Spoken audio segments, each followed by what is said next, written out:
Olá, sejam todos bem-vindos a mais uma videoaula da disciplina Estatística Multivariada. Nós estamos abordando o assunto de análise de discriminante. Na primeira videoaula, nós falamos a respeito da definição, dos conceitos, falamos da análise discriminante baseado na distribuição normal multivariada, da função discriminante canônica. Bom, nesta videoaula, nós vamos começar a falar um pouco a respeito da avaliação da qualidade do ajuste, no caso de duas populações, e depois também é estendido para o caso de várias populações, da análise discriminante para várias populações e também da análise discriminante canônica de Fisher. Bom, então são outras técnicas que nós vamos abordar. A avaliação é extremamente importante, da função discriminante, Então, esse é um passo extremamente necessário, para avaliar como que está a sua função, já que não queremos cometer muitos erros, Então, uma forma de abordar ou de fazer essa avaliação é a estimação das probabilidades de classificações incorretas. Então, no caso de duas populações, existem dois erros que precisam ser avaliados. O erro 1, que é chamado o elemento amostral que pertence à população 1, mas foi classificado como sendo proveniente da população 2. Então, a probabilidade de erro 1 é a probabilidade de ser classificado em 2, dado que é proveniente da população 1. Do mesmo jeito, temos o erro 2, que é a probabilidade, ou melhor, o erro 2 é o elemento amostral pertencer à população 2, mas ele foi classificado como proveniente da população 1. Então, a probabilidade do erro 2 é a probabilidade de ser classificado na população 1, sendo que, na verdade, pertence à população 2. Então, temos alguns métodos para avaliar essas classificações incorretas. Esses métodos, o primeiro é chamado de ressubstituição. Na ressubstituição, os scores de cada elemento da amostra é calculado segundo a regra que foi feita, e então classifica cada um dos elementos. Então, veja que inicialmente você conhece a qual grupo que cada um elemento participa. Então, você pega a função e aplica naquele elemento, para ver aonde que ele vai ser alocado. Então, os mesmos elementos que participam da estimação da regra são os mesmos que participam da classificação ou da estimação dos erros. Então, a ideia é tomar uma matriz ou uma tabela como essa, Então, de onde veio e aonde foi classificado. Então, você tem números, aí de classificações corretas, Então, você tem N1 elementos na população 1, N2 elementos na população 2, e aqui o número de elementos que veio da população 1 e foi classificado na 2, então, corretamente. Número de elementos que veio da população 1 e foi classificado na 2 erroneamente, Aqui, números provenientes da população 2, mas foram classificados erroneamente na população 1, e os que vieram de 2 e classificaram na população 2 corretamente. Então, N1, mais N12 igual a N1, N21 mais N22 igual a N2.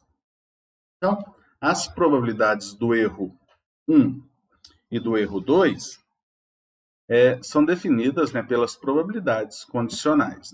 Então, a probabilidade de ser classificado em 2, mais dado que é proveniente da população 1, vai ser essa quantidade, já que eu estou trabalhando dentro da população 1, sobre esse total. É uma probabilidade condicional. E a probabilidade de ser classificado em 1, dado que é proveniente em 2, essa quantidade sobre esse total. Bom? Muito bem, então temos aí a estimação de erro aparente, de classificação que consiste, é consistente, podemos medir qual que foi o erro total e então podemos utilizar essa expressão. Temos a medida de erro aparente de classificação, que o erro aparente seria esse total de erro, né, o N21 mais o N12, dividido pelo total, que são os elementos que foram classificados de forma errada. É uma estimativa consistente, mas ela é um tanto quanto viesada nesse método aqui. E essa método de ressubstituição, ele tende também a subestimar essas probabilidades aqui. Lógico que esses vícios, né, e essas tendências, elas tendem a ser a zero quando esse N1 e esse N2 forem muito, muito grandes, tá bom? Amostras geralmente grandes. Outro método que a gente tem é o chamado de método de colocação à parte, tá? Ou o método da validação cruzada, tá? Então, você tem a sua amostra de tamanho N, né, que é a soma dos dois grupos, por exemplo. Você divide em duas partes, né, por exemplo, 70% em 30%, de tal forma que a parte de 70% você usa para validar ou para construir, e a outra parte, os outros 30%, você usa para fazer a validação. Bom, então, você tira uma parte da sua amostra e faz, então, a validação na outra parte. Tá bom? Nesse caso, as estimativas de probabilidades de classificações incorretas nesse procedimento são não viciadas, tá bom? Porque aonde que eu vou ajustar é diferente da onde que eu vou validar a minha amostra. Então, tem a desvantagem de ter uma redução no tamanho da amostra, tá?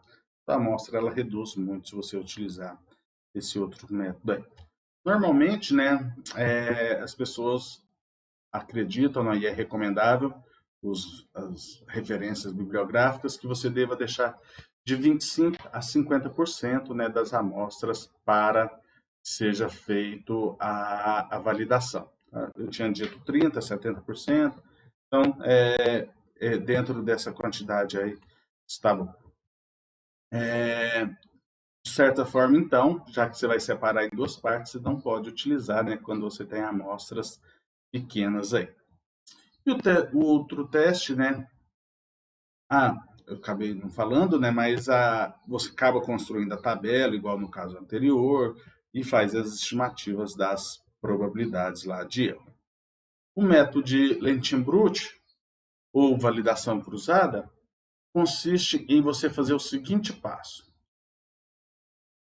ou o seguinte procedimento. Você vai retirar para cada observação, ou melhor, para cada elemento que você tem da sua amostra, você vai tirar um vetor de observações, um elemento da sua amostra. Então, você vai utilizar os outros restantes, N1, N2, menos 1 observações, para construir a sua função. Por exemplo, um jeito mais fácil. Eu tenho 10 valores. Eu vou lá e tiro tiro o meu primeiro valor. Com os 9 restantes, eu ajusto a minha função e faço a predição para esse elemento que foi retirado. Vejo se ele foi classificado correto ou erroneamente. Vou para o segundo valor, retiro ele, ajusto a minha função com os restantes, faço a predição que esse que eu retirei. E assim por diante. Vou fazendo isso para cada um dos meus elementos. É chamado de validação cruzada. Tá bom? Então, esses passos, né, eles devem ser repetidos, né, para todos os elementos da sua amostra, e então você faz a mesma coisa, uma tabela de dupla entrada, de onde veio, para onde foi, e faz as estimações de erro aparente e de acerto aparente. Bom, então, eu posso ter a estimação, né, das probabilidades de acerto global, e basta eu olhar no total independente dos grupos, né? qual que foi a porcentagem de acerto, se acertou bem, se acertou pouco, né?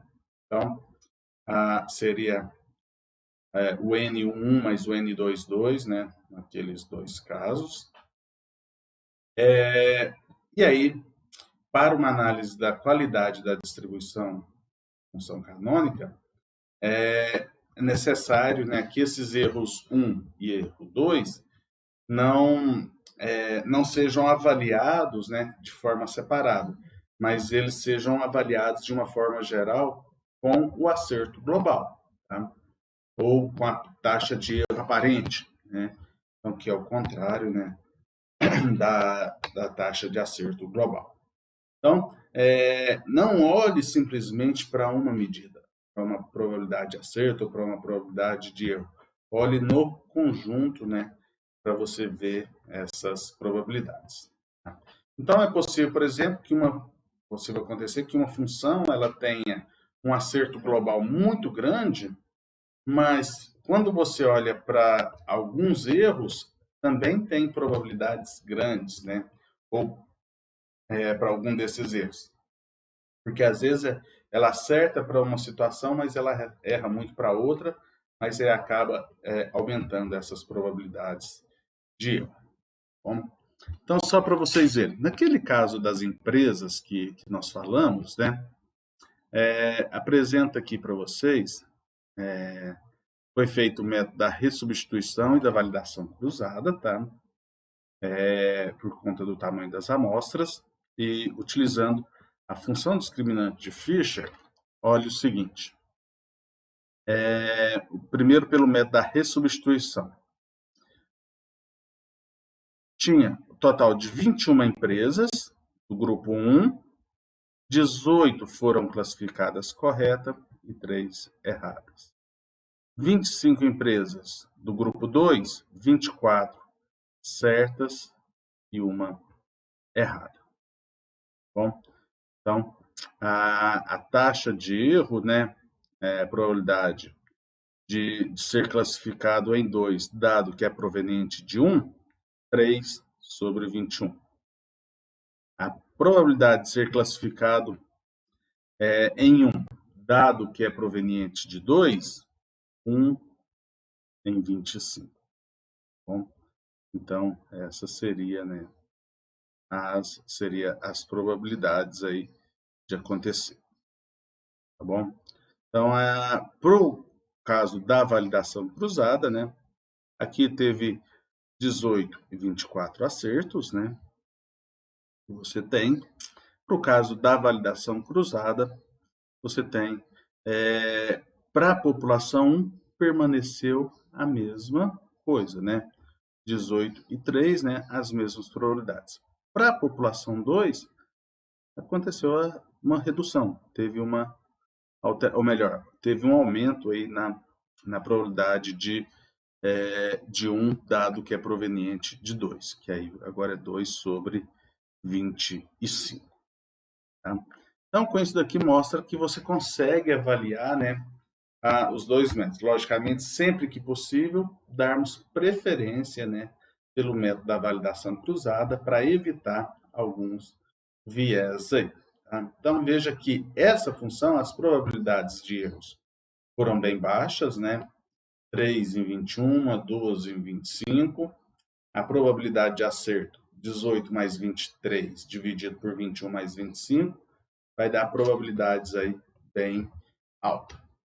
E aí, isso depende muito do que é alto, do que é baixo, vai depender muito da área que vocês estão atuando. Em algumas situações, a probabilidade de acerto acima de 80%, de 75% é altíssima. Taxa de erro abaixo de 20%, de 15%, está ótimo. Tem locais que aceitam isso muito bem. Então, depende um pouco da aplicação do que você quer. Tá? E sempre lembrando, né, que as probabilidades de você cometer erro, né, tem algumas consequências aí. Muito bem. Podemos estender esses casos, né, ou tudo que nós falamos aí, seja de função de discriminante, de validação, nós podemos estender para caso de várias populações. Tudo que nós falamos até agora foi considerando duas populações. Mas se eu tivesse 3, tivesse 4, 5 grupos ou mais grupos, como é que se comportaria essas regras de discriminação? Então, a ideia é supor que você tem uma função de densidade para para cada população, tá?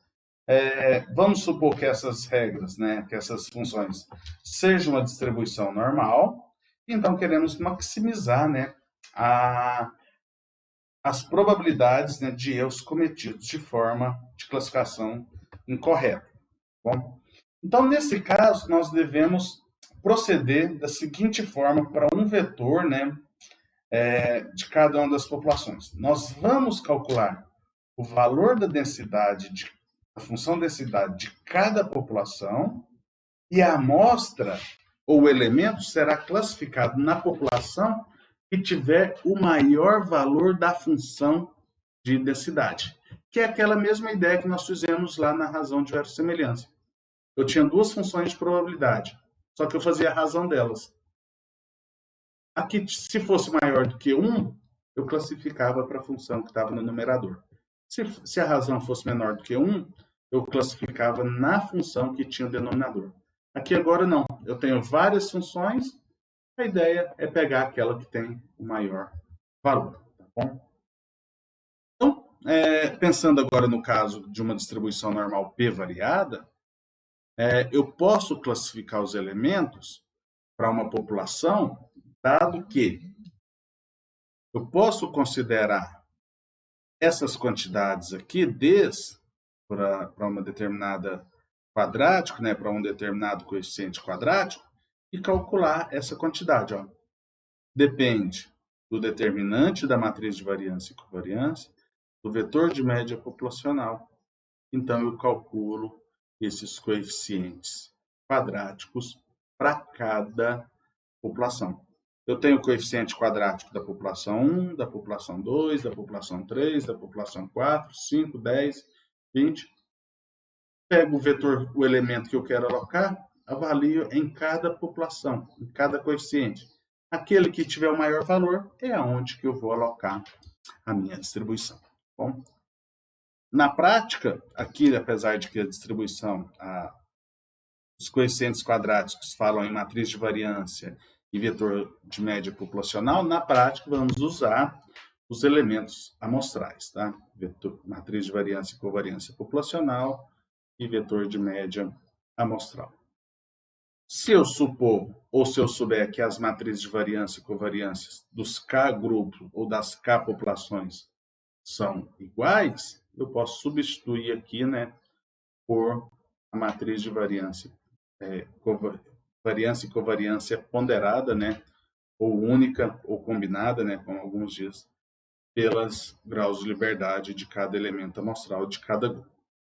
Bom, não vamos fazer exemplo, mas as aplicações são bem simples e bem parecidas.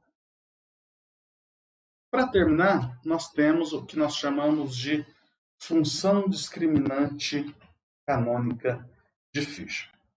A ideia do Fisher, que ele introduziu, e que é algo extremamente importante, é que a partir de combinações lineares das variáveis original, parecido, né, com o que é feito em componentes principais. Então, usar aquelas combinações lineares e fazer a alocação com base, né, naqueles elementos.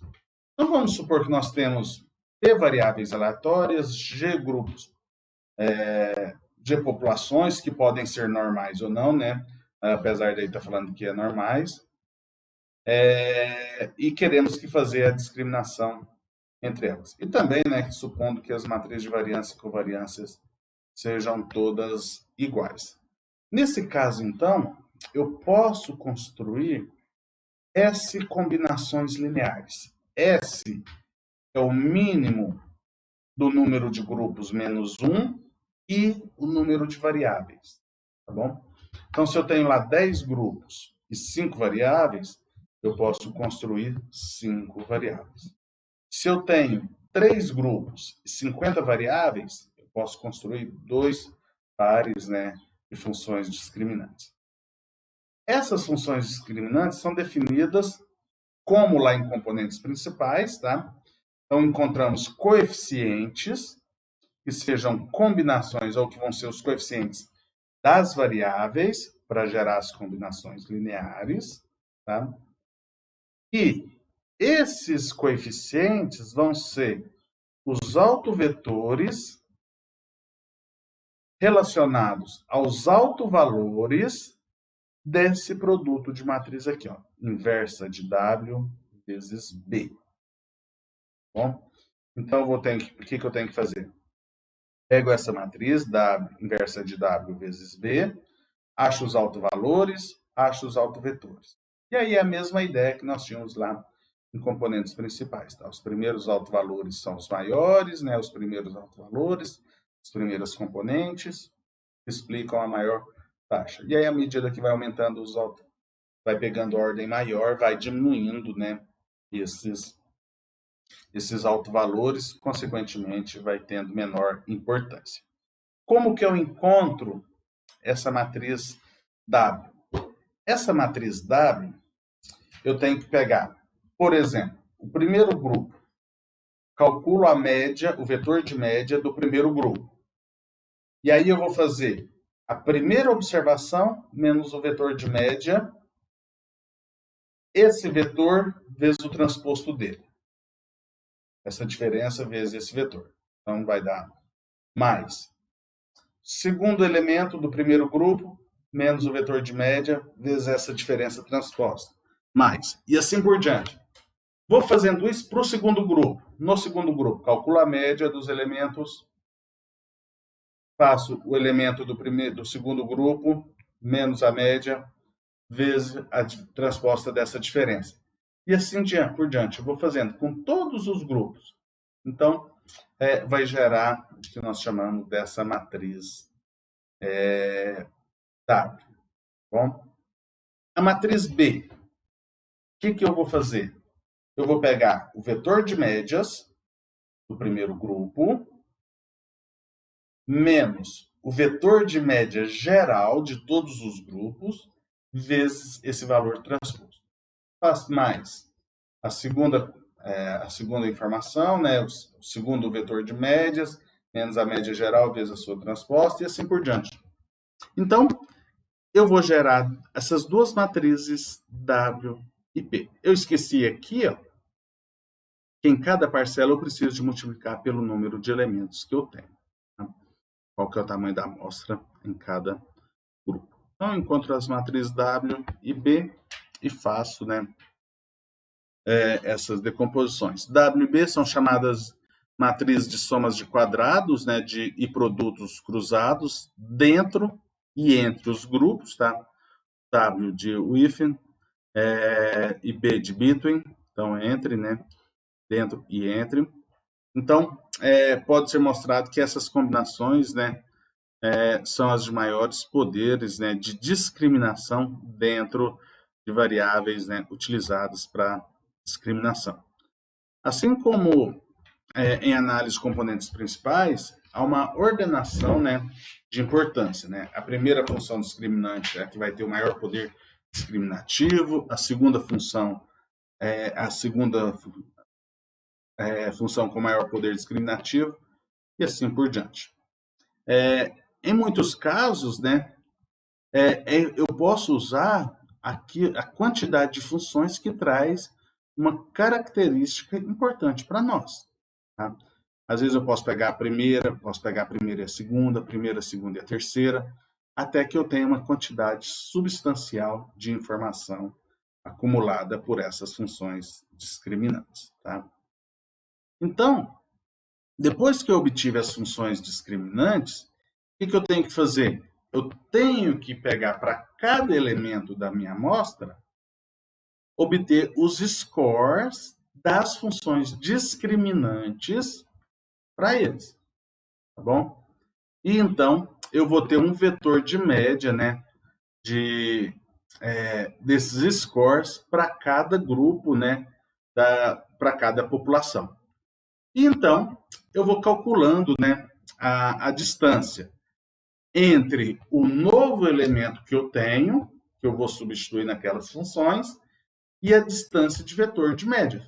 Tá? Então, eu tenho lá do grupo 1, eu tenho o vetor médio de score deles. Tem o grupo 2, o vetor de média dos scores dele.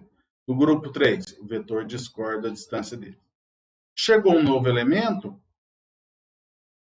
vou substituir ele nas funções, vou ter um vetor de score e vou calcular até a distância das médias, né, dessa observação até o vetor de médias das observações. Aí eu faço a classificação, vejo aonde que eu vou classificar, aquela que for a menor. Bom, como eu disse, é comum utilizarmos uma função só, mas podemos utilizar mais, bom, não tem problema. Aí temos que pegar uma quantidade de informação que seja substancial. Às vezes nem sempre a primeira é a melhor. Quanto mais funções, né, mais importância, mais resultados, né, mais resultado importante será obtido. A quantidade de informações ou de funções eu posso utilizar, né, de forma semelhante, né, ao que foi feito lá em componentes principais, né, pelo screenplot, pela quantidade de informação explicada. Então, pode utilizar aqueles métodos.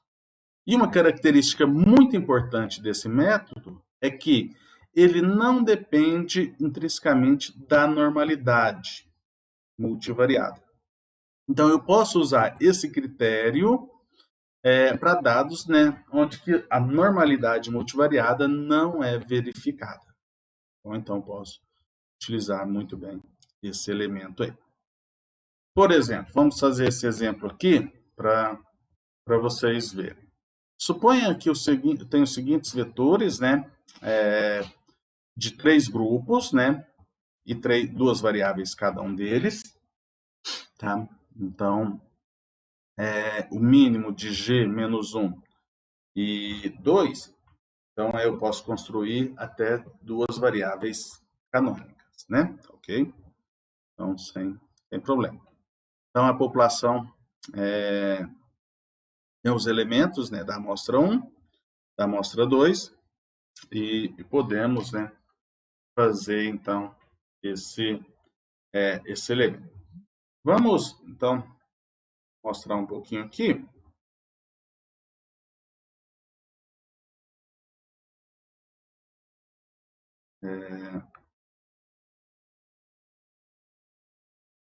Então, temos os exemplos. Só para facilitar um pouquinho, deixa eu...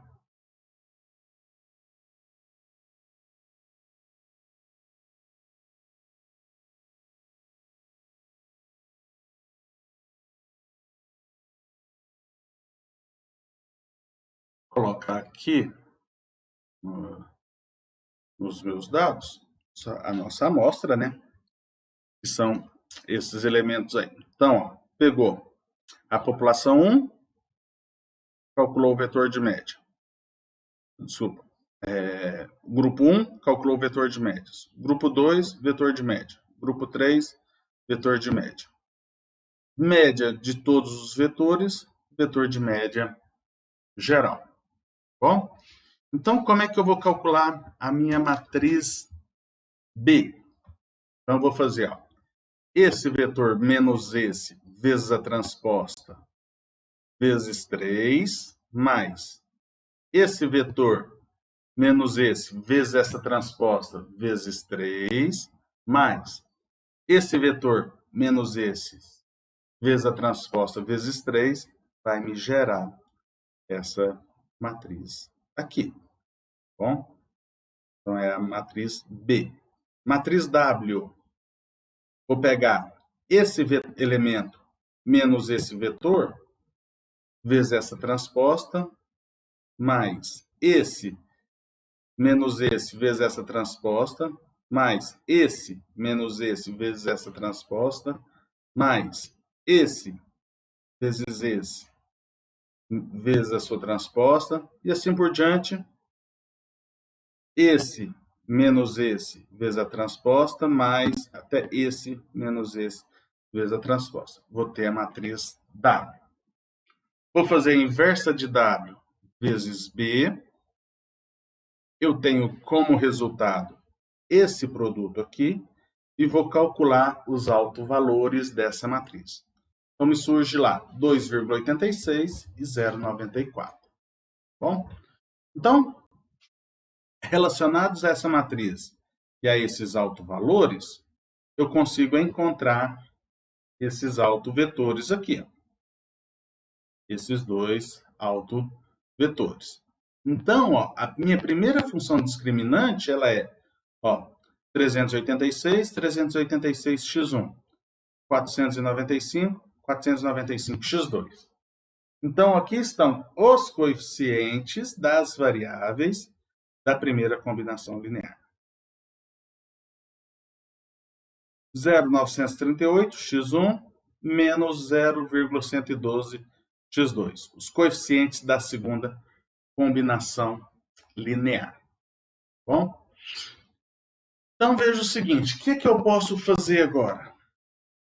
Eu tenho que pegar os elementos, por exemplo, da população 1, e vamos dizer que aqui eu quero usar as duas funções discriminantes. Poderia ter algum caso que fosse uma função discriminante só, mas aqui vamos pegar os dois. Tá? Então, o que eu vou fazer? Eu quero calcular o vetor de média dos scores desses elementos aqui. Ó. Então, veja, ó, vou pegar o x1 e o x2 dessas três amostras e vou substituir nessa função. Ou então, eu posso fazer a mesma coisa, pegar esse vetor de médias aqui, ó, do primeiro grupo, substituir nas duas funções. Vamos lá. Menos 2 e 6, menos 2, 6, menos 2, 6, nessas duas funções. Ó. Então, o que é isso aqui? Isso aqui significa para mim o quê? Que é o score médio dos elementos das duas funções discriminantes da população 1. Bom, mesma coisa, vou pegar aqui, ó, 2 e 8. Substituir nessas duas funções, vai dar esse e esse. Isso daqui é o quê? É os dois scores médios das duas funções, da primeira e da segunda função discriminante, da população 2. Vou lá, pego 0 menos 4, substituo aqui, tenho aqui os dois scores das duas funções discriminantes da terceira população. Bom? Então agora eu tenho um elemento que ele é 4, 6. Aonde que eu vou alocar esse 4, 6? Grupo 1, grupo 2 ou grupo 3? O que eu vou fazer? Substituir o 4 e o 6 nas duas funções canônicas. Substituir, ó, 4 e 6 na primeira, 4 e 6 na segunda. Deu lá 4,51, 3,08. Agora eu quero saber, 4,51, 3,08 está mais perto desse par do grupo 1, desse par de score do grupo 2 ou desse par de score do grupo 3. O que eu vou fazer? Distância euclidiana. Faça a distância euclidiana, o que eu tenho? Distância de 36,94 para o grupo 1, 4,46 para o grupo 2, 49,14 para o grupo 3. Então, qual que é a menor distância? Grupo 2. Então, esse elemento 4, 6, ele vai ser alocado no grupo 2. Bom, então, se você olhar, né, ele está mais parecido. 4, 2, ele é mais parecido. Desculpa, 4, 6, ele é mais parecido com essa média aqui, né, 2, 8, do que com essas outras, né, no geral. Então, é assim que é a nossa função canônica de Fisher, né? Assim que nós obtemos esses valores aí para fazer essa análise, todo esse procedimento. Ok? Agradecemos a todos, então, pela nossa aula. Assim, nós terminamos essa parte de distribuição, função discriminante, e vamos nos ver na próxima aula. Tenha a todos bons estudos, nos encontramos em breve.